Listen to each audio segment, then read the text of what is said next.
Nataka kuimaliza tafakuri yangu hii kwa kuyakumbusha mambo mawili niliyoyazungumzia miaka 4 iliyopita kwenye hafla ya kwanza ya tuzo hii.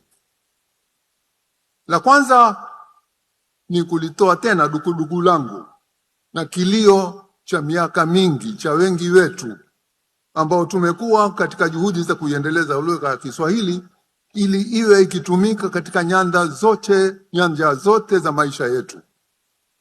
Kilio hicho ni cha kutaka Kiswahili kiwe ni lugha ya ufundishaji katika shule zetu, badala ya kuwa ni somo tu kama masomo mengine.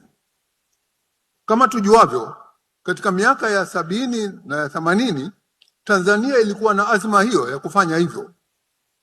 Kazi nyingi zilifanywa ili kujitayarisha, na miongoni mwa kazi hizo zilikuwa ni kuvifasiri kwa Kiswahili vitabu vya masomo mbalimbali pamoja na vya masomo ya sayansi na teknolojia.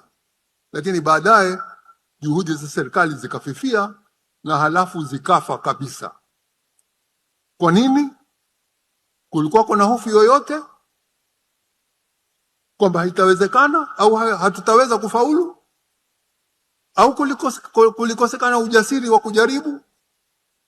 Tanzania nijuayo mimi ni Tanzania ambayo haikuwa ikisita kujasiri kwa kufanya jambo ambalo ni la manufaa kwa taifa la Tanzania au kwa bara la Afrika. Tanzania ilijasiri kuanzisha mfumo wa ujamaa na kujitegemea. Ilijasiri mara kadha wa kadha, tena bila ya uoga, kukabiliana na hatari kutoka mataifa ya nje yalikuwa yakipinga harakati za ukombozi wa nchi za kusini mwa Afrika. Lakini Tanzania ilijasiri na ikaendelea kuunga mkono harakati hizo, licha ya hasara nyingine ambazo ilipata. Na vile vile haikusita kujasiri kuwa na msimamo thabiti kuhusu maslahi ya nchi zinazoendelea.